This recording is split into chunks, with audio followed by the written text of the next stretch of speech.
Next exercise long answer questions exemplar की 3.4 है ये क्या बोलती है। सैम्पल क्वेश्चन 1 देखते हैं। Draw the graph of the line x is equal to -2 and y is equal to 3। ठीक है जी, इसके ग्राफ बनाने हमें दोनों के। Right the vertices of the figure formed by these lines. तो वर्टिसेस के हमें वो देने हैं, फिगर जो भी बनेगी उसके वर्टिसेस लिखने हैं। The x axis and the y axis. ठीक है, तो जो फिगर इन दो लाइन से बनेगी और x एक्सिस और y एक्सिस से बनेगी उनके उस फिगर के वर्टिसेस लिखने हैं। ठीक है, also find the area of the figure, area भी ढूंढना। तो ये बिल्कुल ही सिंपल सा दिख रहा है मुझे। अगर मैं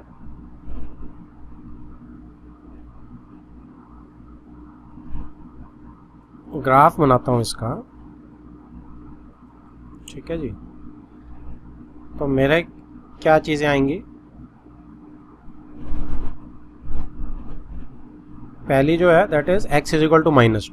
तो x इज इक्वल टू -2 तो मेरा मुझे पता है यहाँ पे x इज इक्वल टू -2 बड़ा भी ले सकते हैं, बट कोई बात नहीं, ये x इज इक्वल टू -2 आ गया। उसके बाद y is equal to 3, y is equal to 3 मेरा पॉजिटिव में यहाँ आएगा, तो y इज इक्वल टू 3 मेरी ये लाइन आ जाएगी। ठीक है जी, तो this is y is equal to 3 and red वाली मेरी जो है that is x is equal to -2। अब जो फिगर x एक्सिस और y एक्सिस के साथ बनी वो कौन सी बनी, वो ये वाली फिगर बनी है। तो ये मेरा क्या बन रहा है, रेक्टेंगल टाइप का बन रहा है। तो अब देखते हैं क्या बन रहा है इसमें। ये पहला पॉइंट क्या है, पॉइंट्स लिख रहा हूँ मैं चारों। इसको अगर मैं 8 बोल रहा हूँ तो ये कितना है, -2 और 0,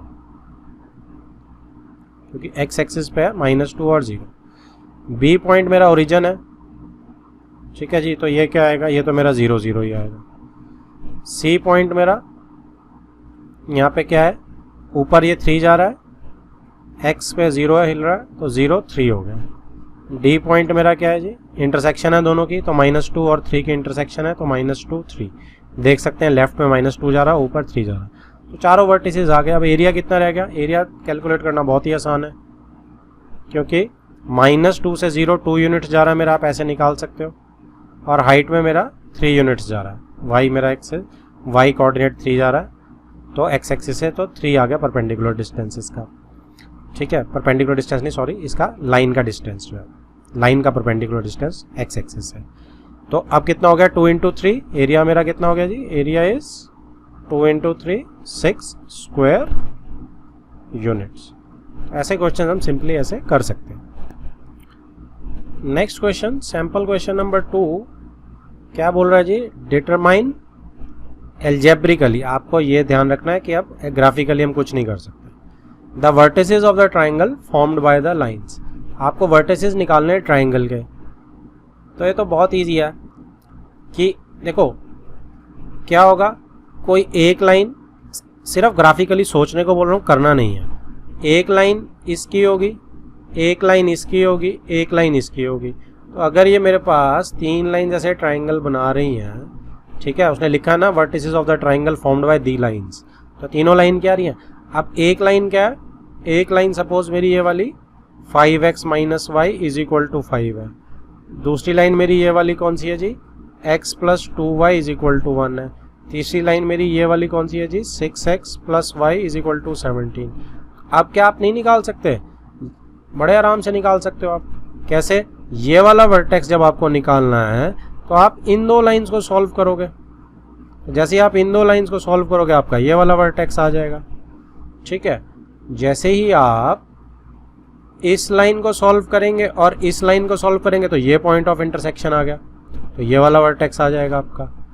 और जैसे ही आप इसको और इसको सॉल्व करेंगे, क्योंकि यही दो लाइंस इंटरसेक्ट करी है ना, देखो, तो ये वाला वर्टेक्स आ जाएगा।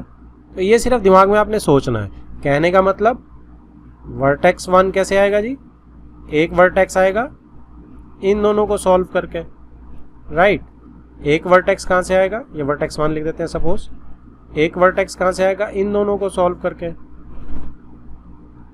वर्टेक्स 2। और तीसरा वर्टेक्स कहाँ से आने वाला है, तीसरा वर्टेक्स मेरा आने वाला है इसको और इसको सॉल्व करके, मेरा वर्टेक्स 3 आ जाएगा। इतना सिंपल है ये कंसेप्ट। सैम्पल क्वेश्चन नंबर 3 क्या बोल रहा है जी, ये देखो, Jamila sold a table and chair for 1050। तो जमीला ने एक टेबल और एक चेयर, राइट, ₹1050 की बेच दी। Thereby making a profit of 10% on table, उसने प्रॉफिट 10% टेबल पे कमाया और 25% उसने चेयर पे कमाया। ठीक है जी, तो पहली स्टेटमेंट तो मेरी इसी से आ जाएगी। सेकंड स्टेटमेंट को बाद में पढ़ते हैं। तो अब उसने टेबल को सेल किया है, तो 1050 क्या हो गया, मेरा सेलिंग प्राइस हो गया, राइट। सेलिंग प्राइस को हम SP से डिनोट कर लेते हैं। Thereby making a profit 10% on table and 25% of chair. तो जो मेरा प्रॉफिट है वो तो कॉस्ट प्राइस पे लगता है हमेशा, हमने ये पढ़ रखा है। तो उसने मांगा भी, देखो लास्ट लाइन में, find the cost price of each. तो हम क्या करते हैं, टेबल की कॉस्ट प्राइस को, लेट टेबल की कॉस्ट प्राइस को CP ऑफ टेबल हम लोग ₹X मान लेते हैं। X रुपीज़ की टेबल है, वन टेबल लगा सकते हो आप। और CP ऑफ 1 चेयर कितनी कर लेते हैं जी, Y रुपीज़ की कर लेते हैं। अब देखो, अब मेरा CP तो X आ गया, अब प्रॉफिट कितना है, 10% तो टेबल पे है। अब सेलिंग प्राइस क्या होता है, CP प्लस प्रॉफिट होता है। Selling price is CP plus profit. अब CP अगर मैं टेबल के केस में बात करूं तो कितनी आ रही है, टेबल के केस में X CP है, प्रॉफिट कितना है 10%। 10% किसका, खुद X का ही, ठीक है जी। तो CP प्लस प्रॉफिट, ये मेरा सेलिंग प्राइस बन गया टेबल का। अब चेयर का बनाएंगे, चेयर की CP कितनी है Y, और प्रॉफिट कितना ऊपर से देखो 25% है। तो 25% किसका प्रॉफिट हुआ, 25% ऑफ Y पे ही प्रॉफिट होगा ना, ठीक है जी। तो ये बन गया मेरा सेलिंग प्राइस, ये मेरा सेलिंग प्राइस बन गया टेबल का, और ये मेरा सेलिंग प्राइस बन गया चेयर का, राइट। इन दोनों को ऐड करोगे टोटल सेलिंग प्राइस बन जाएगा, दैट इज 1050। तो ये मेरी, अब इसको सॉल्व करूंगा तो क्या आएगी जी, LCM लेंगे तो 100 110x हो जाएगा, क्योंकि 100 को मैं x से मल्टीप्लाई करूंगा, 100 प्लस 10 110x, प्लस इधर 100 को y से करूंगा, 100y plus 125y over 100 is equal to 1050। तो आप 100 को इसमें कैंसल आउट कर सकते हैं, कुछ भी कर सकते हैं, परली साइड आप भेज भी सकते हैं, ठीक है। तो अगर आप परली साइड इसको भेज देंगे तो 110x plus 125y is equal to 10500, 200 उधर क्रॉस मल्टीप्लाई हो जाएंगे, और ये मेरी जो है फर्स्ट इक्वेशन आ जाएगी, ठीक है। अब सेकंड इक्वेशन यहीं पे सॉल्व कर देता हूँ, सेम स्क्रीन पे, स्क्रीनशॉट लेने में आसानी होगी। सेकंड इक्वेशन के लिए नेक्स्ट जो है, अब इसको बनाते हैं यहीं पे, थोड़ी सी जगह में बड़े आराम से बन जाएगी हमारी, क्योंकि अब हमें सेलिंग प्राइस निकालना आता है। पढ़ो क्या पढ़ता है वो, if she had taken a profit of 25% on table. अब टेबल पे अगर उसने 25% लिया होता profit and 10% on chair, interchange कर दी बेसिकली, और चेयर पे 10%, तो she would have got 1065 rupees. तो बस अब तो टेबल पे कितना है, अगर उसने टेबल पे 25% प्रॉफिट लिया होता, ये सेलिंग प्राइस टेबल का बन गया, प्लस उसने चेयर पे 10% का लिया होता, तो ये सेलिंग प्राइस चेयर का बन गया, उसको 1065 बनता है। बस अब आपको इसको सॉल्व करना है। तो ये कितनी बन गया, LCM लेके 125 अब इधर आ गया, ठीक है जी, अपॉन 100 भी मैं सीधा क्रॉस मल्टीप्लाई कर रहा हूँ, और ये 110 इधर आ जाएगा, और ये 106500। तो ये मेरी सेकेंड इक्वेशन बन गई। अब मैं इसको बड़े आराम से सॉल्व कर सकता हूँ। देखो दोनों के एक बार ऐड करेंगे, एक बार सब्ट्रैक्ट करेंगे, तो इक्वेशन बहुत सिंपल हो जाएंगी, क्योंकि 110 देखो x और y के इंटरचेंज हो रहे हैं ना कोफिशिएंट्स, तो आप उस वे से इसको एक बार ऐड और सब्ट्रैक्ट करके बड़ा ही सिंपली इसको निकाल सकते हैं। तो रेस्ट आप इसका होमवर्क करेंगे, अपने आप सॉल्व करेंगे। Next is sample question 4। ये क्या बोल रहा है, it can take 12 hours to fill a swimming pool using 2 pipes. तो दो पाइप्स मिलके कितने घंटे में स्विमिंग पूल भर रही हैं? 12 आवर्स में भर रही है। Next, if the pipe of larger diameter, एक का larger diameter, is used for 4 hours and pipe of smaller diameter for 9 hours.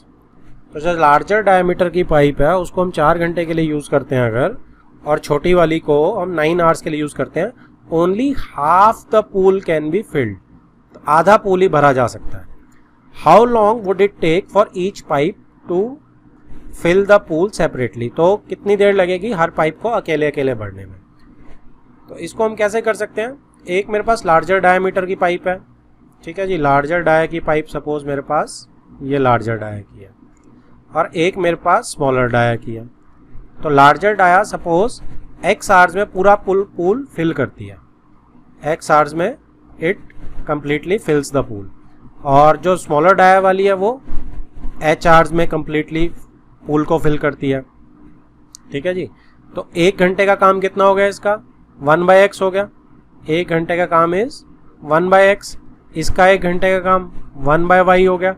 दोनों का 1 घंटे का काम, ये 1 आवर वर्क मैं लिख रहा हूं इधर, ठीक है। यहां पे मैं लिख रहा हूं कंप्लीट पूल को फिल करना है, कंप्लीट पूल फिल। अब दोनों का 1 आवर का वर्क कितना हो गया? 1/x प्लस 1/y, ठीक है। 1 आवर वर्क ऑफ बोथ, ठीक है जी। अब ये किसके बराबर हो गया? दोनों मिलके 12 आवर्स में भर रहे हैं, तो यानी 1 घंटे का काम दोनों का 1/12 भी हो गया, ऊपर से 12 पे यही है ना कि दोनों 12 आवर्स में भर रहे हैं, तो दोनों का 1 घंटे का काम 1/12 हो गया। एक इक्वेशन तो मेरी ये बन गई, दोनों का 1 घंटे का काम मैंने इक्वेट कर दिया, एक तो ये आ गई इक्वेशन। सेकेंड इक्वेशन देखो क्या बोल रहे हैं, इफ द लार्जर डाया की जो पाइप है इज यूज 4 घंटे के लिए मैं उसको यूज कर रहा हूँ, इज यूज फॉर 4 आवर्स, और छोटे वाली को मैं 9 आवर्स के लिए कर रहा हूँ, तो हाफ पूल भर रहा है। तो अगर मैं 4 घंटे के लिए लार्जर डाया की पाइप कर रहा हूँ, तो केस 2 बना रहा हूं मैं, लार्जर डाया की पाइप को मैं 4 घंटे यूज कर रहा हूँ। 1 घंटे में वो 1/x काम करती है और 4 घंटे में वो 4/x काम करेगी, प्लस स्मॉलर वाली 9 घंटे को चलानी है हमने, तो 9 इंटू 1/y हो जाएगा इसका। 1 घंटे का काम 1/y है, 9 घंटे का 9 इंटू 1/y, तो ये मिला के कितना वर्क होता है? उसने बोला only half the pool is filled. अब आधा पूल भरा जा रहा है, उसने जॉब ही बोल दिया, उसने आवर्स नहीं दिए, जॉब ही बोल दिया, तो इसको मुझे रेसिप्रोकल करने की जरूरत नहीं है, तो ये हाफ ही मेरा वर्क डन जो है वो हाफ ही हुआ है, हाफ ही पूल भरा। तो ये मेरी इक्वेशन क्या बन गई सीधी, 4/x plus 9/y is equal to 1/2। ये मेरी इक्वेशन 2 आ गई जी। सिंपली आप दोनों को सॉल्व करेंगे, 1/x को p डाल के 1/y को q डाल के, ये आप अपने आप कर सकते हैं आप, ठीक है जी। इसको डाल के मैंने हिंट लिख दिया, आप इसको सॉल्व करेंगे और आपका आंसर आ जाएगा। Solve for x and y। अब हमारी एक्सरसाइज 3.4 स्टार्ट होती है। फर्स्ट क्वेश्चन क्या बोल रहा है देखो, graphically solve the following pair of equations. आपको ग्राफिकली इन दोनों को सॉल्व करना है, ठीक है। Find the ratio of the areas of the 2 triangles formed by the lines representing these equations. आपने किसकी रेशियो निकालनी है? एरिया निकालनी है 2 ट्राइंगल्स की, 2 ट्राइंगल्स की निकालनी है formed by the lines representing these equations, जो इन 2 इक्वेशन से बन रही है, and with x axis and the lines with y axis. तो इन 2 लाइंस की x एक्सिस के साथ जो ट्राइंगल बन रही है उसकी एरिया की रेशियो, और इन 2 लाइंस की जो y एक्सिस के बाद बन रही है, साथ बन रही है ट्राइंगल, उसकी एरिया की रेशियो। ये मोस्ट कंप्लीट क्वेश्चन अभी तक हमने जितने भी क्वेश्चंस करे हैं, तो मैं इसको कर देता हूँ, आपके पिछले जितने गैप्स हैं किसी के रहते हैं तो इसमें फिल हो जाएंगे, ठीक है। तो मैं जस्ट इसमें स्पेस नीचे यूज करूंगा, एक बार बस लाइंस नीचे कॉपी कर रहा हूं मैं। 2x plus y is equal to 6, 2x minus y plus 2 is equal to 0, ठीक है जी। आ जाओ एक बार, ठीक है, साइंस में प्रॉब्लम नहीं। तो ये मेरी कॉपी हो गई। अब इन 2 लाइन को फटाफट हम ग्राफ पे प्लॉट कर देंगे। तो पहली लाइन के लिए एक काम करते हैं, चलो मैं अलग अलग कलर्स में लिख देता हूँ। यहाँ पे मैं एक्स वाई के मैं 2 ही पॉइंट निकालूंगा, आप लोग 3 निकालना। 0 हम डालेंगे तो y 6 आ जाएगा, और जब y को 0 डालेंगे तो x जो है मेरा वो 3 आ जाएगा। तो ये बन गया जी मेरा एक। पिंक से मैं नीचे लिख रहा हूँ 2x minus y plus 2 is equal to 2 या इज इक्वल टू माइनस 2 मैं पहले ही कर देता हूँ। तो इसमें क्या होगा,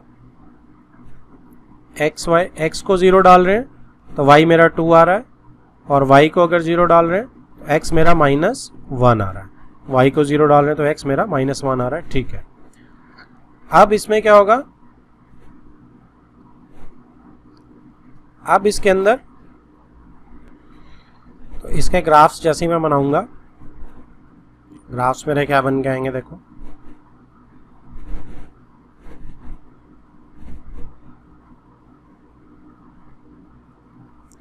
पहला है 0,6, तो 0,6 को अगर मैं प्लॉट करूंगा तो मेरा पॉइंट आएगा 1 2 3 4 5 6, ये आ गया 0,6। दूसरा है 30, 1 2 3, तो लगभग मेरी जो लाइन जाएगी वो कैसी जाएगी, वो मेरी ऐसी लाइन जाएगी। अब सेकंड की पर्पल वाली लाइन जो है वो किससे जाएगी, ये मुझे येलो से ही बनानी चाहिए थी, ताकि आपको येलो से ही बना देता हूँ ताकि हमें पता चले ये किसकी लाइन है, येलो वाले पार्ट की लाइन है। पिंकिश पर्पल जो कलर है उससे 0,2 आ रहा है मेरा पॉइंट, तो 0,2 मेरा ये रहा। ठीक है जी, और -10 मेरा यहाँ पड़ेगा।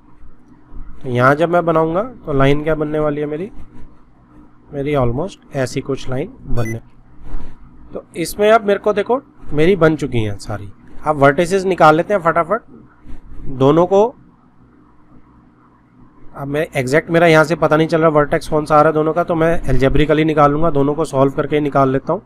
तो दोनों को अगर मैं सॉल्व करूंगा तो मेरा वर्टेक्स क्या आ जाएगा जी, 2x plus y is equal to 6 है, और 2x minus y is equal to -2 है, तो कैंसल आउट हो जाएंगे। तो ये मेरा 4x इज इक्वल टू 4 आ गया, x इज इक्वल टू 1 आ गया। x अगर 1 आएगा मेरा तो किसी में भी डाल के देख लेते हैं, तो 2 × 1 2, y मेरा 4 आ जाएगा, 1 2 3 4, तो ठीक ही लग रहा है 1 4 मेरा यहाँ पे ये पॉइंट जो है ये मेरा 1 4 आ गया। ठीक है, ये वाला पॉइंट क्या है मेरा, यहाँ मेरा पॉइंट जो है दैट इज 3 0, ये वाला -1 0, और ये ऊपर वाला इज 0 6। सारे पॉइंट आ चुके हैं मेरे पास।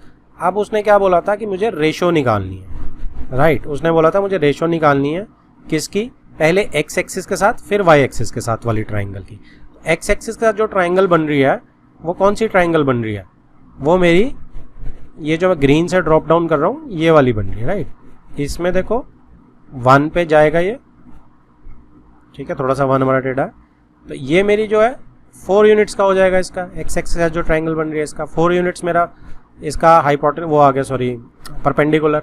और इसका बेस कितना यूनिट जा रहा है, -1 से x देखो 3 तक जा रहा है, तो 4 यूनिट जा रहा है बेस, काउंट भी कर सकते हैं हम।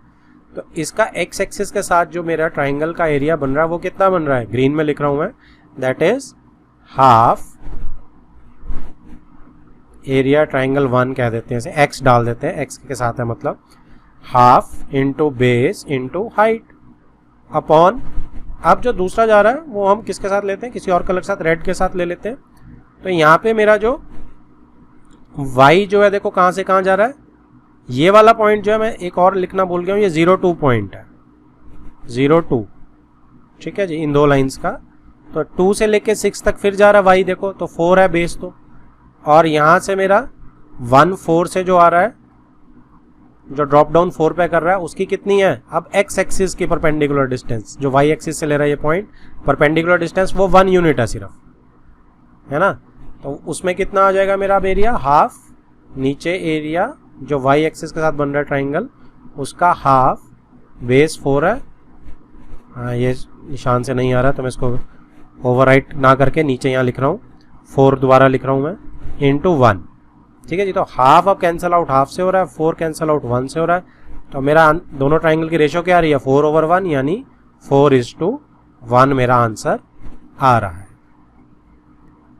नेक्स्ट मेरा लॉट ऑफ क्वेश्चंस इकट्ठा मैंने प्लॉट कर लिया क्योंकि पेस्ट कर लिया क्योंकि बहुत ही आसान है, सारे हम कर चुके हैं। सेकंड क्वेश्चन जैसे देखो, determine graphically the vertices of the triangle formed by the lines. आपने वर्टिसेस निकालने हैं, आप ये ग्राफिकली निकालने तो ग्राफिकली निकालो, एल्जेब्रिकली बोलो, दोनों हमें अच्छी तरह से आते हैं, तो ये आप खुद ट्राई करेंगे। Third question, draw the graphs of the equation x is equal to 3, x is equal to 5 और ये वाला। Also find the area of the quadrilateral formed by the lines and the x axis.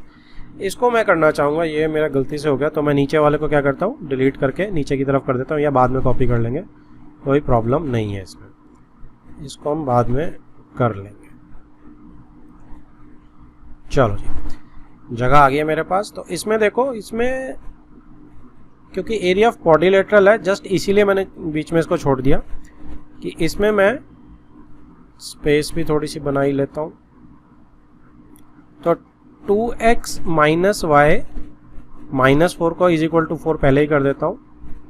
तो इससे मेरा जो x और y आ रहा है वो क्या आ रहा है, x को 0 डालते हैं तो y मेरा -4 आ रहा है, और y को अगर मैं 0 डालता हूँ तो x मेरा 2 आ रहा है। ठीक है जी, तो 2 पॉइंट्स मेरे पास आगे, लाइन तो मेरे पास बनी जाएगी। अब x is equal to 3 and x is equal to 5 simple है, इसका ग्राफ मुझे बड़े आराम से आता है। तो मैं अगर इसमें ग्राफ बनाता हूँ,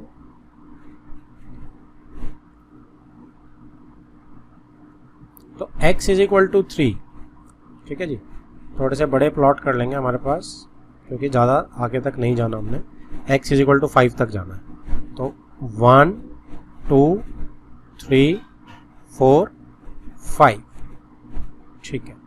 अब मुझे कहाँ तक जाना है, 0 से 0 और -4, 0 -4 मेरा नीचे की तरफ रहेगा, 1 2 3 4 और 2 0 मेरा वो भी राइट में ही रहेगा। ठीक है, तो 0 -4 एक ये पॉइंट है मेरा लाइन के लिए, और एक 2 0। तो इस लाइन का ग्राफ मैं ब्लू लाइन से ही बनाऊंगा क्योंकि ब्लू से हम सॉल्व कर रहे हैं। तो रफली इसका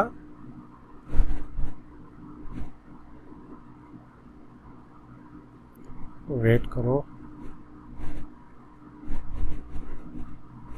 अब ठीक आ रहा है। तो ये इस लाइन का ग्राफ मेरा बन गया। अब इसके बाद मेरा x इज इक्वल टू 3 का ग्राफ बनाना है और x is equal to 5। x is equal to 3 का ग्राफ तो आपको पता है पैरेलल बनेगा 3 पे,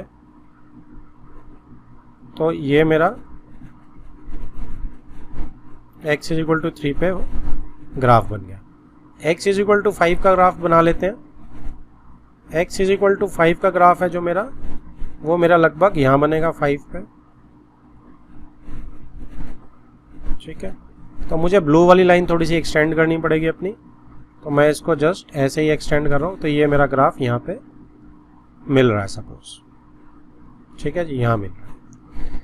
तो अब देखो जो क्वाड्रिलेटरल बनी, और उसने क्या बोला, एक्स एक्सिस के साथ जो क्वाड्रिलेटरल बन रही है, तो क्वाड्रिलेटरल मेरी देखो ये वाली चीज बन गई, ये वाली, दिस इज माई क्वाड्रिलेटरल। अब जो ये क्वाड्रिलेटरल मेरी बनी है, ये मुझे कैसी लग रही है, ये मुझे एक किसकी तरह लग रही है, देखो दो साइड मेरी पैरेलल है, 3 और 5 वाली, तो x इज इक्वल टू 3 और 5 वाली, और ये वाली उसमें ट्रेपेजियम टाइप का बना रही है कि नहीं बना रही क्वाड्रिलेटरल, ये क्योंकि दो पैरेलल है मेरे पास साइड्स में। अब इसमें मैं क्या है, अगर मैं वर्टिसेस प्लॉट करूंगा तो वर्टिसेस कौन कौन से हैं मेरे, ये तो मेरा देखो 5 0 है, इसको बाहर कर लेते हैं। ये मेरा कौन सा है, ये मेरा 3 0 है क्योंकि x इज इक्वल टू 3 है लाइन, ये x इज इक्वल टू 5 थी तो 5 0 हो गया। अब यहाँ पे x इज इक्वल टू 3, ये लाइन कौन सी है मेरी, ब्लू वाली मेरी लाइन ये वाली है। आप इसमें जब x इज इक्वल टू 3 डालेंगे तो मेरा ये पॉइंट ऑफ इंटरसेक्शन आ जाएगा। तो ये पॉइंट ऑफ इंटरसेक्शन मेरा x इज इक्वल टू 3 डाल देते हैं। x को जैसे ही मैं 3 डालता हूँ क्या आ गया जी मेरा 6, तो 6 - 4 2 आ गया, तो y इज इक्वल टू 2 आ गया। तो पॉइंट क्या बन गया मेरा 3 2 बन गया। अब ग्रीन वाली लाइन के साथ इंटरसेक्शन करनी है तो ग्रीन वाली लाइन में 5 डालना पड़ेगा क्योंकि x इज इक्वल टू 5 है, तो इसी लाइन में मैं x को 5 डाल देता हूँ। तो ये 10 हो गया, 10 - 4 6 हो गया, y मेरा 6 आ गया। तो मेरा ये वाला कोऑर्डिनेट क्या बन गया 5 तो रहेगा x, y की वैल्यू 6 आ गई। अब मेरे पास सारी वैल्यूज आ गई हैं। अब एरिया ऑफ ट्रेपेजियम क्या होता है? Area of trapezium is area trapezium. अब ट्रेपेजियम को अगर आप कोऑर्डिनेट्स को नाम देना चाहो तो ABCD दे सकते हो। This is A, this is B, this is C and this is D। Area ABCD trapezium का क्या हो जाएगा? Half into height into sum of parallel sides होता है, सम ऑफ पैरेलल साइड्स। तो हाफ हाइट क्या हुई जी?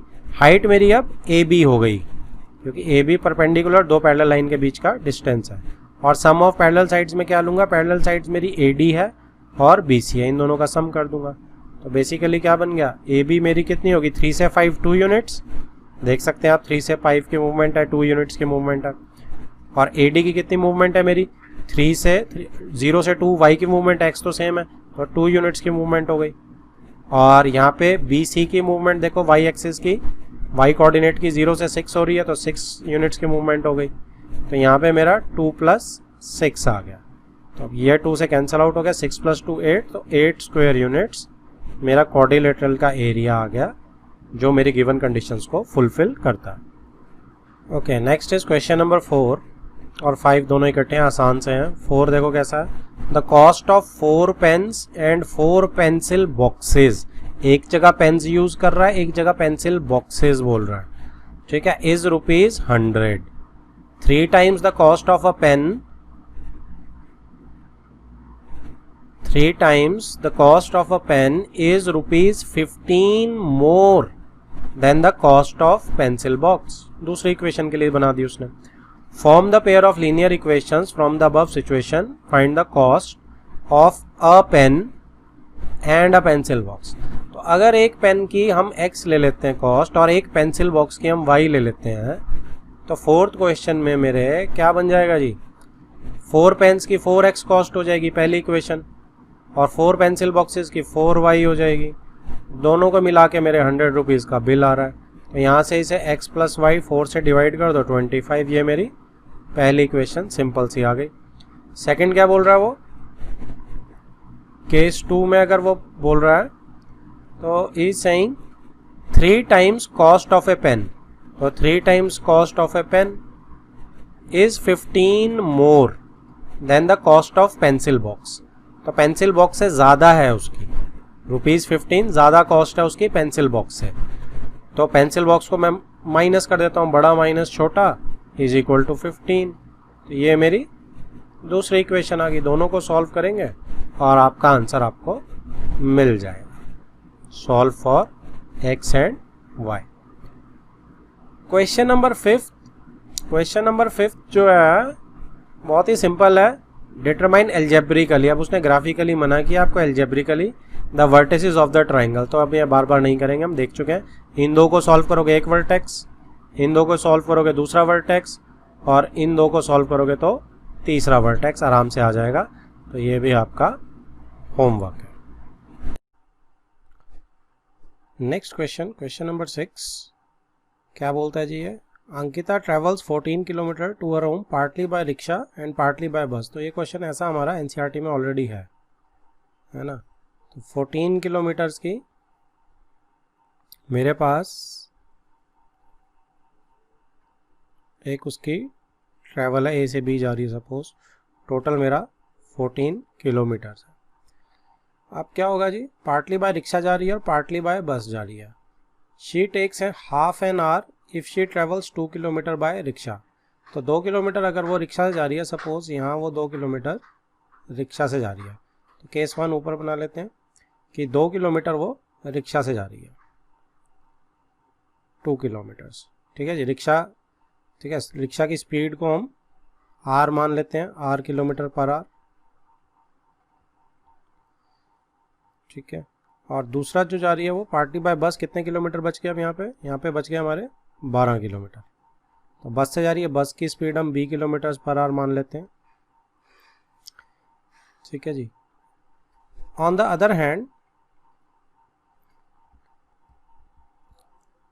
If she travels 4 kilometre by rickshaw and remaining distance by bus, तो अगर वो केस 2 में 4 किलोमीटर रिक्शा से ट्रैवल करती है, सपोज इतना ले लेते हैं हम, ठीक है जी, और रिमेनिंग कितने बच गए, 10 किलोमीटर्स बच गए, इतने वो बस से ट्रैवल कर रही है। तो आप क्या बोल रहे हैं, शी टेक्स 9 मिनट लॉन्गर। पहले उसको कितना, हाफ एन आवर लग रहा था, बाद में उसे 9 मिनट्स लॉन्गर लग रहे हैं। तो हाफ एन आवर अगर उसे लग रहा है तो टोटल उसको ऊपर केस 1 में हाफ एन आवर लग रहा है। तो ये दो टाइम जो है ये मिलकर हाफ एन आवर लगेंगे पूरे। तो पहला टाइम कितना लगेगा, अब speed is equal to distance upon time होता है, speed is equal to distance over time. तो यहाँ से हम टाइम को कैसे निकाल लेते हैं, डिस्टेंस ओवर स्पीड करके। तो यहाँ से मेरा केस 1 का जो वो है, डिस्टेंस ओवर स्पीड करूँगा, तो डिस्टेंस कितना है जी मेरा 2 है, स्पीड मेरी आर है रिक्शा की, तो 2 ओवर आर मेरा टाइम हो गया 2 किलोमीटर के लिए। और ऐसे 12 किलोमीटर के लिए मेरा टाइम कितना हो गया, 12 ओवर बी, ठीक है। टोटल कितना है, हाफ है। तो इक्वेशन क्या बन गई मेरी पहली, जो रिक्शा का टाइम है प्लस 12 ओवर बी जो बस का टाइम है इज इक्वल टू टोटल मिला के हाफ आर। तो एक इक्वेशन तो मेरी ये आ गई, हम इसको बड़े आराम से सॉल्व कर सकते हैं, 1/r को पी डाल के 1/b को क्यू डाल के, ठीक है। इस टाइप का कुछ बन रहा है। सेकेंड, नीचे जो डिस्टेंस बनेगा ये क्या बनेगा, इसका 4/r बन जाएगा, इसका 10/r b बन जाएगा। दोनों को ऐड करके 9 मिनट्स लॉन्गर लग रहे हैं, तो दोनों को ऐड करके 9 मिनट्स लॉन्गर लग रहे हैं, यानी कि हाफ ऊपर लग रहा था उसमें 9 मिनट्स लॉन्गर लग रहे हैं। मिनट्स को हम पहले आवर्स में चेंज करेंगे क्योंकि हाफ मेरा आर है। तो यहाँ पे 3 इंटू 3 राइट। एलसीएम भी ले सकते हैं अब हम, 10 प्लस 3 13 ओवर 20। तो ये मेरा यहाँ पे इज इक्वल टू 13 ओवर 20 आ गया जी। तो इसको भी हम क्रॉस मल्टीप्लाई करके सॉल्व कर सकते हैं। कैसे सॉल्व करेंगे आप इसे, 1/r को आराम से आप p डाल दीजिए और 1/b को आप q डाल दीजिए और इसे सॉल्व करिए, आपके सॉल्व करके p q आ जाएंगे। Then solve for r and b, इससे निकल आएगा। ठीक है जी, कंसेप्ट क्लियर है सबको। Next question number 7, a person rowing at a rate of 5 kilometre per hour in still water. तो बोट की स्पीड हमें मिल गई है 5 kilometre per hour still water में। Takes thrice as much time, कितना टाइम लेता है, thrice as much time in going 40 kilometre upstream as in going 40 kilometre downstream. ठीक है जी, तो ऊपर आने में उसे 3 टाइम्स ज़्यादा टाइम लग रहा है नीचे जाने से। Find the speed of the stream, हमें स्पीड ऑफ स्ट्रीम ढूंढनी है। अब बोट की स्पीड तो देखो इसमें दे रखी है हमें 5, जिसे हम x मानते थे, तो स्पीड ऑफ स्ट्रीम को हम नॉर्मली y मानते, तो इसको भी यहाँ पे भी y किलोमीटर पर आवर ही मान लेते हैं। ठीक है जी, स्पीड ऑफ स्ट्रीम को मैं यहाँ पे y किलोमीटर पर आवर मान लेता हूँ। तो इससे क्या हो जाएगा, अब मेरी क्या बनेगी, देखो अगर हम डायग्राम बनाएंगे, ये मेरी अपस्ट्रीम का बना लेते हैं कुछ इस साइड से, ये मेरी डाउनस्ट्रीम का डेटा कुछ शो करता है। तो स्टिल वाटर में उसकी 5 किलोमीटर पर आ रहा है, तो अपस्ट्रीम की स्पीड कितनी हो जाएगी, बोट माइनस रिवर की स्पीड, और ऊपर कितनी हो जाएगी 5 प्लस y, दोनों की ऐड हो जाएगी जब ऊपर से नीचे आएंगे, तो ये तो टोटल स्पीड हो जाएगी। ओके, अब दूसरी क्या चीज़ है, 40 किलोमीटर अपस्ट्रीम है और 40 किलोमीटर डाउनस्ट्रीम है, दोनों में मेरा डिस्टेंस जो है दैट इज सेम, दोनों में 40 किलोमीटर ही डिस्टेंस है मेरा। ठीक है, अब बचा टाइम की बात। अब यहाँ पे टाइम कितना है,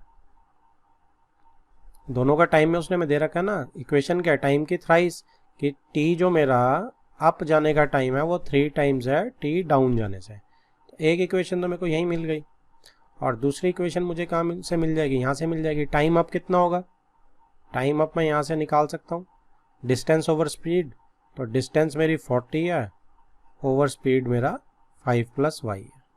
ठीक है, इस साइड मेरा टाइम डाउन क्या है जी, डिस्टेंस 40 है और 5 माइनस y मेरी स्पीड है। अब मैं इसको यहाँ सब्स्टिट्यूट भी कर सकता हूँ, तो सब्स्टिट्यूट करके मेरा क्या आ जाएगा, यहाँ पे 40 over 5 plus y is equal to 3 times 40 over y minus 5। Cancel out हो रहे हैं, यहाँ पे क्रॉस मल्टीप्लाई कर देते हैं, y माइनस 5 माइनस वाई, अब 3 टाइम से इधर क्रॉस मल्टीप्लाई होगा 5 प्लस वाई, तो यहाँ पे y 5 minus y is equal to 15 plus y, ठीक है जी।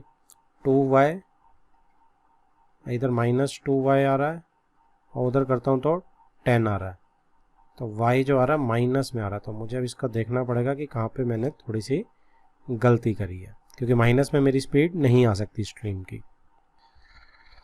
तो इसमें देखो हमसे एरर कहाँ हुआ, एरर इसमें मैंने एक नोटेशन करके सारी गड़बड़ हो गई है, और वो नोटेशन है, मैं कलर चेंज करके आपको एरर नोट कराऊंगा।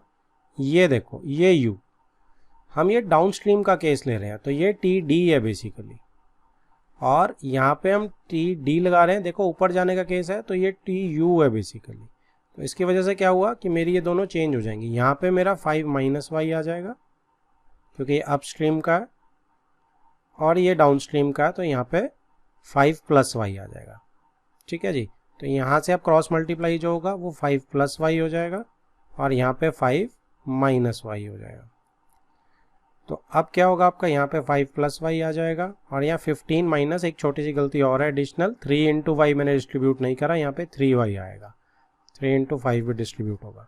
अब इधर जब करेंगे इन दोनों लाइन्स को कैंसिल आउट कर देते हैं, अब 3y जब उधर ट्रांसपोज करेगा तो 4y आ जाएगा, और वो 10 आ जाएगा इधर से, तो y मेरा 2.5 किलोमीटर पर आवर निकल के आ गया। जो स्पीड हमने स्ट्रीम की निकालनी थी वो हमारी आ गई जी। तो इसमें गलती हमें देखो कहाँ से पकड़ में आई, गलती हमें यहाँ से पकड़ आई कि y मेरा -5 आ गया था, तो एकदम से मुझे पता चल गया कि क्योंकि नेगेटिव स्पीड नहीं आ सकती। तो आप लोग ऐसी छोटी छोटी चीज़ों को ध्यान रखेंगे तो आप भी बड़े आराम से पता चल जाएगा गलती हो गई है, बस फिर उसको दोबारा शुरू से चेक करना शुरू कर देंगे। Next is question number 8, a motor boat can travel 30 kilometre upstream and 28 kilometre downstream in 7 hours. तो इसने वही कंडीशन दी है, बना लेते हैं, अब दोनों इकट्ठे वाला क्वेश्चन है ये। एक चक्कर अपस्ट्रीम और डाउनस्ट्रीम इकट्ठे लग रहा है, 30 किलोमीटर अपस्ट्रीम है देखो ये, ठीक है जी, और 28 किलोमीटर डाउनस्ट्रीम है, दोनों मिला के 7 आवर्स में हो रहा है। It can travel 21 kilometre upstream. अब दूसरा केस दे रहा है वो, दूसरा केस वो दे रहा है कि 21 किलोमीटर अपस्ट्रीम ट्रेवल कर रहा है यहाँ से, and return in 5, and return का मतलब क्या है कि वापस 21 ही आएगा वो, ठीक है, इन 5 आवर्स, 5 घंटे में। Find the speed of the boat in still water and speed of the train. तो हमारे लिए ये वही चीज़ है, हम क्या करेंगे, speed of boat in still water को x किलोमीटर पर आवर मान लेंगे, और स्पीड ऑफ स्ट्रीम को हम y किलोमीटर पर आवर मान लेंगे, ठीक है जी। अब क्या होगा, स्पीड मेरी अपस्ट्रीम की क्या हो जाएगी, boat minus water x minus y, और डाउन स्ट्रीम की x प्लस वाई हो जाएगी, ठीक है। इधर येलो वाले पोर्शन में भी सेम ही चीज़ रहेगी, x माइनस वाई ऊपर जाने की और x प्लस वाई नीचे आने की स्पीड रहेगी मेरी। अब 7 आवर्स मेरे को फर्स्ट ट्रिप में लग रहे हैं और 5 आवर्स मुझे सेकेंड ट्रिप में लग रहे हैं। तो फर्स्ट ट्रिप में मुझे ऊपर जाने के भी प्लस नीचे आने के भी 7 आवर्स लग रहे हैं मुझे, ठीक है जी। और सेकेंड केस में मुझे ऊपर जाने के और नीचे आने के मिला के कितने लग रहे हैं, 5 आवर्स लग रहे हैं। तो फर्स्ट केस में ऊपर जाने में कितना लगेगा, टाइम निकालना है, डिस्टेंस ओवर स्पीड हो जाएगी, डिस्टेंस मेरा 30 है, स्पीड x माइनस वाई है, प्लस t डाउन आने में मुझे कितना लगेगा, 28 over x plus y is equal to 7। तो ये मेरी फर्स्ट इक्वेशन बन गई रिड्यूसिबल फॉर्म की, राइट। सेकेंड इक्वेशन मेरी ऊपर जाने की, टी अप जाने की है 21 ओवर x माइनस वाई, नीचे जाने की x plus 21 over x plus y, y speed distance over speed कर दिया टाइम के लिए, इज इक्वल टू 5 है, ठीक है जी। बस आपकी इक्वेशन नंबर 1 ये आ गई, इक्वेशन नंबर 2 आ गई, दोनों को सॉल्व करो। अब 2 बार एलिमिनेट होगा, रिड्यूसिबल फॉर्म है, 1 ओवर x माइनस वाई को आप p पुट करेंगे और 1 ओवर x प्लस वाई को आप क्यू पुट करेंगे, सॉल्व करेंगे, 2 बार इक्वेशन करेंगे बनेगी, पी क्यू में फिर रिड्यूसिबल बनेगी 2 बार, एलिमिनेट करना पड़ेगा 2 बार ही आपको, तो आपका एक्स और वाई से आंसर आ जाएगा। ठीक है जी, this is your answer. 9th question देखो क्या बोलता है, a 2 digit number is obtained by either मतलब कि 2 तरीके हैं, multiplying the sum of the digits by 8, multiplying the sum of the digits by 8 and then subtracting 5। अगर मेरा नंबर क्या है, नंबर मैं x और y ले लेता हूँ, वंस प्लेस पे मेरा y है और मेरा x है टेंस प्लेस पे, तो नंबर क्या बन जाएगा जी मेरा, अगर मेरा ये वंस प्लेस और टेंस प्लेस वाला है तो नंबर बनेगा मेरा, ये तो मेरे डिजिट्स है x और y मेरे क्या है, डिजिट्स हैं, नंबर मेरा क्या बन जाएगा जी, नंबर मेरा बन जाएगा 10x प्लस वाई। ठीक है, क्योंकि टेंस प्लेस पे x है तो 10 into x plus y ones place पे ये हमें आता है। अब क्या बोल रहा है, दोबारा पढ़ते हैं कि 2 डिजिट नंबर ऑब्टेन कैसे हो रहा है, multiplying the sum of the digits by 8। तो केस 1 क्या बन रहा है जी मेरा, केस 1 बन रहा है मेरा कि डिजिट्स के सम को मुझे किससे मल्टीप्लाई करना है, 8 से, एंड देन सब्ट्रैक्टिंग 5, और फिर मुझे 5 सब्ट्रैक्ट करना है, तो इससे मेरा नंबर बन जाएगा, तो is equal to 10x plus y. ठीक है जी, ये मेरा नंबर है क्योंकि, तो अब इसको आप सॉल्व कर सकते हैं, 8x plus 8y minus 5 is equal to 10x plus y. अब सबको राइट हैंड साइड ले जाते हैं, तो 10 में से 8 गया 2x, आप माइनस 8 करेंगे तो माइनस 7y आ जाएगा, माइनस 5 को आप इसी साइड रहने दो ताकि इक्वेशन मेरी मुझे मिल जाए। तो ये मेरी फर्स्ट इक्वेशन होगी। केस 2 में क्या बोल रहा है वो, केस 2 में और, ठीक है जी, क्योंकि आइदर बोला था उसने, यहाँ पे और से अलग हो रही है, by multiplying the difference of digits by 16। अब डिफरेंस ऑफ डिजिट्स, अब इसमें 2 केस बन सकते हैं, x माइनस वाई भी बन सकता है, y माइनस एक्स भी बन सकता है, मैं सजेस्ट करूंगा आप दोनों ही ट्राई कर लेना। तो अगर मैं सीधा कर रहा हूँ, x minus y difference of digits है, मल्टीप्लाई कर रहे हैं हम किससे, 16 से, एंड देन एडिंग 3, तो इससे भी नंबर ही आ रहा है क्योंकि 2 डिजिट नंबर दोनों तरीकों से आ रहा है ना, तो इससे भी नंबर ही आ रहा है। एक तो आप ये इक्वेशन ट्राई कर लेना, और मैं आपको सजेस्ट करूंगा कि आप दूसरी इक्वेशन क्या करेंगे, इसको पहले मैं खोल देता हूँ एक बार के लिए, 16x minus 16y plus 3 is equal to 10x plus y. ठीक है जी, तो 16 माइनस 10 6x हो गया, माइनस 16y, इधर आके और आएगा माइनस 17 हो जाएगा, एक y और है। ठीक है जी, तो प्लस उधर भेज के माइनस 3, तो आप इन दोनों को सॉल्व कर लेना। ठीक है जी, तो 6x माइनस 17y है ये, तो इससे आप देखना आंसर आ जाएगा। और आप क्या ट्राई कर सकते हैं, और आप क्या ट्राई कर सकते हैं कि आप y माइनस एक्स से भी ट्राई कर सकते हैं। एक मैं सजेस्ट करूँगा क्योंकि डिफरेंस है, पता नहीं अब उल्टा भी हो सकता है, वो भी हो सकता है, अगर कोई रिजेक्ट होगा केस वो भी आपको लग जाएगा पता, तो सिंपली आप इसको भी करके देखना। ठीक है, मैं सजेस्ट करूँगा इसे भी आप करेंगे तो बेटर रहेगा, दोनों केसेस में हमें पता चल जाएगा कि किससे आएगा। ठीक है, और फिर 1 और 2 ये आपकी थर्ड इक्वेशन आ जाएगी। ठीक है, सॉल्व किसे करेंगे आप, 1 और 2 को या 1 और 3, पहले 1 और 2 को सॉल्व कर लेना, सॉल्व 1 एंड 2, मैं सजेस्ट करूँगा पहले ये तो ज़रूर करना आपने। ठीक है, और ज़रूर कर लेना 1 एंड 3 भी आप ट्राई कर सकते हैं।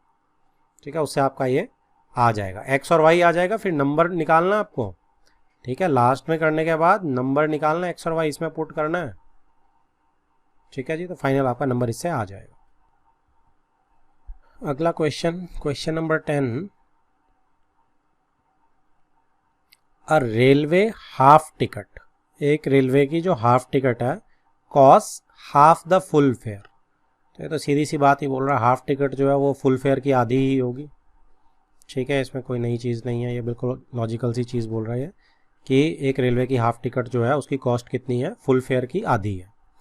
But the reservation charges are the same, लेकिन रिजर्वेशन चार्जेस जो हैं वो सेम है on a half ticket as on a full ticket. ठीक है जी, लेकिन रिजर्वेशन चार्जेस सेम है। तो दो कंपोनेंट हो गए मेरे टिकट की प्राइस में, एक तो रिजर्वेशन चार्जेस हो गया और एक फेयर का पार्ट हो गया। तो रिजर्वेशन चार्जेस दोनों में सेम रहेंगे, फेयर आधा हो जाएगा। One reserved first class ticket, हम थे कि one reserved first class ticket from the station A to B cost ₹2530। तो एक फर्स्ट क्लास टिकट की, रिजर्व टिकट की कॉस्ट है 2530, ठीक है जी।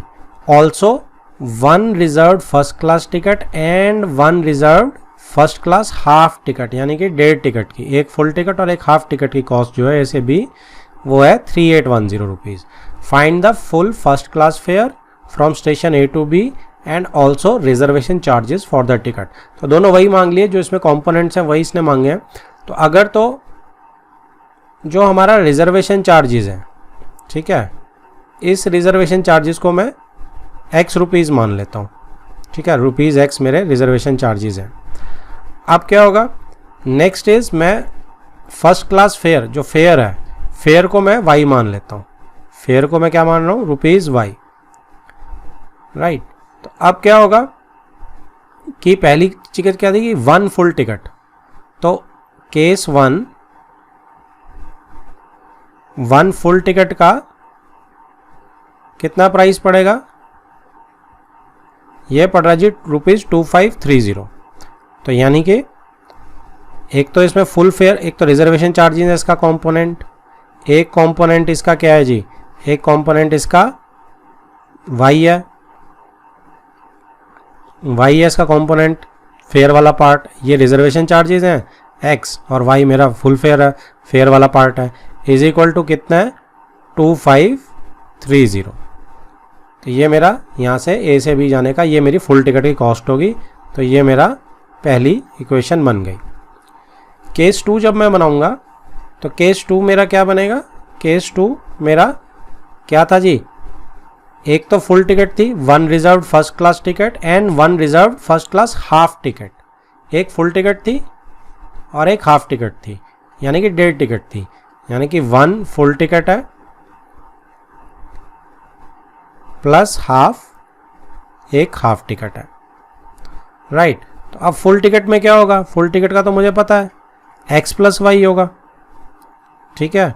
तो x प्लस वाई ही होगा फुल टिकट का। तो इसमें दोनों कंपोनेंट रिजर्वेशन के और उसके, प्लस हाफ टिकट में क्या होगा, देखो हाफ टिकट में सीधा हाफ नहीं लिख सकते हम, उसने कहा था कि हाफ टिकट में रिजर्वेशन चार्जेस जो है वो फुल लगेंगे, यानी वो तो x लगेंगे ही लगेंगे, प्लस जो फेयर है वो हाफ हो जाएगा। तो यानी फेयर जो है फुल टिकट का वो हाफ हो जाएगा। तो ये मेरी हाफ टिकट की कॉस्ट है, ठीक है जी। और ये मिला के कितने लगेंगे, 3810, ठीक है। अब आप क्या कर सकते हो, चाहे इसको आप ऐड करो, चाहे आप x प्लस वाई की जगह यहाँ सीधा सब्सटीट्यूट कर दो 2530 फर्स्ट इक्वेशन से निकाल के, जैसे आपका दिल करता है आप इक्वेशन को बनाओ और ये फटाफट हो जाएगी, ठीक है। मैं सिंपली ऐड कर रहा हूँ 2x plus 3y/2 is equal to 3810। इसको आप सॉल्व कर लेना, 1 और 2 को, आपका x और y बड़े आराम से आ जाएगा। सॉल्व 1 एंड 2, ठीक है जी, क्लियर है सबको। नेक्स्ट 11th क्वेश्चन क्या बोलता है, a shopkeeper sell sari at 8% profit and a sweater at 10% discount, thereby getting a sum of ₹1008, ठीक है जी। तो उसने सेल किया है, तो 1008 मेरा SP है, बिल्कुल ऐसे ही है जैसे हमने पहले क्वेश्चन करा था। If she had sold the sari at 10% profit and the sweater at 8% discount, she would have got 1028। Case 2 की दे दी उसने हमें कि अगर 10% प्रॉफिट पे बेचता है साड़ी को, और अगर बेचती है वो, एंड स्वेटर को 8% डिस्काउंट पे बेचती है, तो उसको 1028 मिलते हैं। Find the cost price of sari, इसको हम x मान लेते हैं, ठीक है जी। And the list price before discount, यानी कि कॉस्ट प्राइस की बात ही कर रहा है, लिस्ट प्राइस किसका, स्वेटर का, इसको हम y मान लेते हैं, ठीक है जी। तो क्या होगा, अब x में कितना प्रॉफिट कमाया उसने साड़ी में, पहले केस में, केस 1 में उसने 8% प्रॉफिट साड़ी पे कमाया और 10% डिस्काउंट स्वेटर पे दिया उसने। तो प्रॉफिट तो ऐड हो जाएगा x के अंदर, साड़ी के अंदर जो उसने 8% ऑफ x प्रॉफिट कमाया, CP प्लस प्रॉफिट, x मेरा CP है, 8x/100 मेरा प्रॉफिट हो गया, ठीक है जी, ऐड करूँगा तो सेलिंग प्राइस बन जाएगा, तो ये सेलिंग प्राइस साड़ी का हो गया। प्लस अब उसने स्वेटर पे डिस्काउंट दिया है, तो स्वेटर मेरा वाई रुपीज़ का मुझे पड़ रहा था, उसमें सब माइनस करूँगा मैं, प्लस नहीं करूँगा, माइनस करूँगा, क्योंकि डिस्काउंट एक टाइप का लॉस होता है ना, तो लॉस हो गया मेरा। तो अब 10% मैंने ऑफ वाई ही इसमें से निकाल देना है, और ये मेरा कितने का पड़ेगा, 1008 रुपीज़ का पड़ेगा। ठीक है, तो इससे मेरी फर्स्ट इक्वेशन आ जाएगी। इसको सॉल्व करेंगे तो यहाँ पे 108 ओवर एक्स ओवर 100 प्लस ये 100 minus 10 90 y over 100 is equal to 1008 आ जाएगा।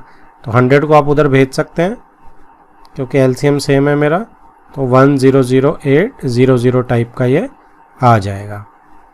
वहाँ पे भी हमने यही देखा था, यही सब हुआ था। क्यों हुआ था देखो, अब सेकंड केस जो बोल रहा हूँ उसमें उसने सिर्फ इंटरचेंज कर दिया प्रॉफिट और डिस्काउंट। अब साड़ी जो है वो 10% प्रॉफिट पे आ गई है और स्वेटर जो है 8% डिस्काउंट पे आ गया। तो केस 2 जो बनेगा वो हमेशा 100% उल्टा ही बनेगा इस केसेस में जब इंटरचेंज होते हैं। तो उसने क्या कहा, साड़ी पे तो उसने क्या लगा दिया, उसने 10% का प्रॉफिट लगा दिया, और उसने डिस्काउंट कितना कर दिया, 8% का कर दिया स्वेटर पे। तो टोटल उसको 1028 रुपीज़ मिले। अब आप देखोगे इसको भी करने पे क्या आ रहा है, 110x over 100 plus 92y over 100 is equal to 1028। LCM ले लिया मैंने, 100 माइनस 8 92। अब दूसरी साइड आप इसको 100 को भेज दो, क्रॉस मल्टीप्लाई कर दो, दोनों में कॉमन एलसीएम 100। मैंने आपको क्या कहा था देखो, लेकिन इसमें दोनों सेम नहीं आए, तो ये वो प्लस माइनस वाला नहीं बना। लेकिन हाँ, आप इसको सॉल्व ज़रूर कर सकते हैं क्योंकि डिस्काउंट था, डिस्काउंट करके थोड़ी सी कहानी चेंज होगी इसमें। लेकिन 1 और 2 मेरी सिंपली आ रही है, तो सॉल्व 1 एंड 2 वो केस नहीं बना जो एक बार ऐड और सब्ट्रैक्ट करते थे हम, कोफिशिएंट सेम आते थे। मैं एक्सपेक्ट करा था वो बने, बट कोई बात नहीं, सिंपल है। आप इसको सॉल्व करेंगे, आपका आंसर आ जाएगा। Next is question number 12। Susan invested certain amount of money in 2 schemes A and B. ठीक है जी, तो ए और बी में उसने कुछ इन्वेस्टमेंट कर दिया। तो एक ए में ए रुपीज़ ही मान लेते हैं, बी में बी रुपीज़ ही मान लेते हैं। मांगा भी देखो इसने यही, how much money did she invest in each scheme. तो ए स्कीम में हम मान लेते हैं कि उसने ए रुपीज़ इन्वेस्ट करे हैं, ए स्कीम में रुपीज़ ए ही इन्वेस्ट करे हैं, और बी स्कीम के अंदर उसने रुपीज़ बी इन्वेस्ट करे हैं, यही मान लेते हैं। आगे पढ़ते हैं। Which offer interest eight a rate of 8% per annum and 9% per annum. ए में उसे 8% पर एनम मिल रहा है, बी में उसे 9% पर एनम इंटरेस्ट मिल रहा है। She received ₹1860 as annual interest. तो एनुअल इंटरेस्ट में अब सिर्फ उसे इंटरेस्ट पे 1860 क्या है, 1860 इज इंटरेस्ट। तो इंटरेस्ट में अब मुझे सिर्फ परसेंट ही निकालने हैं। 8% देखो मुझे इंटरेस्ट किस में मिल रहा है, ए स्कीम में। तो ए स्कीम का मैं 8% निकाल लूँ तो कितना आएगा, इसका मैं 8% निकाल लूँ तो कितना आएगा, ए का ही निकलेगा ना। तो यही मेरा इंटरेस्ट बन गया ए स्कीम का। और बी का कितना बन गया जी मेरा, बी का मेरा 9% है बी का इंटरेस्ट, तो 9/100 इंटू बी बन गया। ये मेरे दोनों क्या बन गए, ये मेरे इंटरेस्ट बन गए। अब मेरा क्या बना जी केस मेरा क्या बन गया कि मेरा ए का इंटरेस्ट प्लस मेरा बी का इंटरेस्ट, टोटल मिला के 1860 मेरा टोटल इंटरेस्ट मुझे मिल रहा है। तो 100 उधर आप मल्टीप्लाई कर दो, बस आपका काम हो गया। 8A plus 9B is equal to 186000। तो ये मेरी फर्स्ट इक्वेशन बन गई। केस 2 करते हैं अब। केस टू क्या बोलेगा देखो, however had she interchange the amount of investments in 2 schemes. अब ए वाले बी में लगा दिए, बी वाले ए में लगा दिए। शी वुड हैव रिसीव्ड ₹20 मोर। तो कहने का मतलब क्या हुआ, अब ए पे उसे 9% इंटरेस्ट मिल रहा है और बी पे उसे अब 8% इंटरेस्ट मिल रहा है। तो ए पे उसे अब 9% इंटरेस्ट मिल रहा है, इंटरचेंज कर दी स्कीम, और बी पे उसे 8% इंटरेस्ट मिल रहा है। ठीक है जी, अब उसको 20 ज़्यादा मिल रहे हैं, 20 ज़्यादा मिल रहे हैं मतलब 1860 पहले मिल रहे थे प्लस 20 ज़्यादा मिल रहे हैं उसे। बस इसको सॉल्व कर लेते हैं। 9a plus 8b is equal to 1880 ये आ गया, और 2 0 मेरी 100 की लग गई। ये मेरी देखो सेकंड आ गई। इन दोनों को सॉल्व करोगे, अब ये देखो कोफिशिएंट मेरे बिल्कुल इंटरचेंज हो रहे हैं, एक बार ऐड करोगे एक बार सब्ट्रैक्ट करोगे, उस मेथड से बड़े आराम से हो सकता है, और दोनों लीनियर इक्वेशन सिंपल हो जाएंगी। Solve for A and B, इससे मेरे आंसर आ जाएगा। Next is last question of the exercise. Vijay had, बहुत इंपॉर्टेंट है, Vijay had some bananas and he divided them into 2 lots. तो 2 लॉट में उसने बनानास को डिवाइड कर दिया ए एंड बी में। ही सोल्ड द फर्स्ट लॉट, पहले लॉट को उसने सोल्ड किया eight the rate of ₹2 for 3 bananas, 3 bananas को उसने 2 रुपये में सेल किया। And the second lot at the rate of ₹1 per बनाना, और सेकेंड लॉट को उसने ₹1 पर बनाना में सेल किया। And got a total of ₹400, और उसको 400 रुपये टोटल मिल गए, 400 रुपीज़ उसे मिल गए। ठीक है जी। तो इसका क्या मतलब हुआ कि उसने 2 लॉट में कर दिया। तो 2 लॉट में मान लेते हैं, एक में ए नंबर ऑफ बनानाज है, एक में बी नंबर ऑफ बनानाज है, या एक में एक्स नंबर ऑफ बनानाज है, एक में वाई नंबर ऑफ बनानाज, जैसे आपको ठीक लगे। लॉट ए के अंदर हम डिफाइन कर लेते हैं, लॉट ए में एक्स नंबर ऑफ बनानाज है, ठीक है जी, और लॉट बी के अंदर मेरे वाई नंबर ऑफ बनानाज है। अब उसने क्या करा था, फर्स्ट लॉट को उसने, फर्स्ट लॉट अगर एक्स मान लेते हैं हम, ₹2 फॉर 3 बनानाज। ₹2 फॉर 3 बनानाज का क्या मतलब हुआ कि 3 बनाना की कॉस्ट इज ₹3। तो यूनिटरी मेथड आप बड़े आराम से लगा सकते हो। ठीक है, 3 बनानाज कॉस्ट कितनी है इनकी, ₹2। तो 1 बनाना की कॉस्ट कितनी होगी, 2/3 रुपीज़। कितने उसने करें फर्स्ट लॉट में, एक्स बनानाज करें, तो एक्स बनानाज की कॉस्ट कितनी होगी, 2/3 इंटू एक्स रुपीज़। ठीक है जी। तो अब मेरी इक्वेशन क्या बन गई कि पहले लॉट की प्राइस 2/3x है, और दूसरा लॉट कितने पे बेचा उसने, ₹1 पर बनाना, 1 रुपये का एक बनाना बेचा। तो 1 रुपये का एक बनाना, वाई बनाना बेचे सेकेंड लॉट में उसने, बी लॉट में देखो वाई बनानाज है ना, तो वाई रुपीज़ ही बनेंगे उसके, टोटल उसको 400 रुपीज़ बने मिले। तो ये मेरी आ गई फर्स्ट इक्वेशन। ठीक है, अब केस 2 भी ऐसे ही देख लेते हैं। केस 2 में वो क्या बोल रहा है, if he had sold the first lot. ठीक है जी, if he had sold the first lot at the rate of ₹1 per बनाना। अब एक्स को तो वो एक्स के हिसाब से ही बेच रहा है, ठीक है, 1 रुपये के हिसाब से, तो एक्स रुपीज़ ही मिलेंगे। And second lot at the rate of ₹4 for 5 bananas. अब वाई को वो ₹4 फॉर 5 बनानास बेच रहा है सेकेंड लॉट को। ठीक है, तो इसको भी ऐसे निकाल लेते हैं यूनिटरी मेथड से। 5 बनानास कितने रुपीज़ के हैं, 4 रुपीज़ के, तो 1 बनाना 4/5 रुपीज़ का। तो सेकेंड लॉट है तो वाई बनानास 4/5 वाई रुपीज़ के। तो पहला लॉट तो उसने 1 रुपये पर बनाना बेचा, तो एक्स के तो एक्स ही बनेंगे, plus 4/5 y is equal to total कितने मिले, his total collection would be 460 rupees, 460 rupees.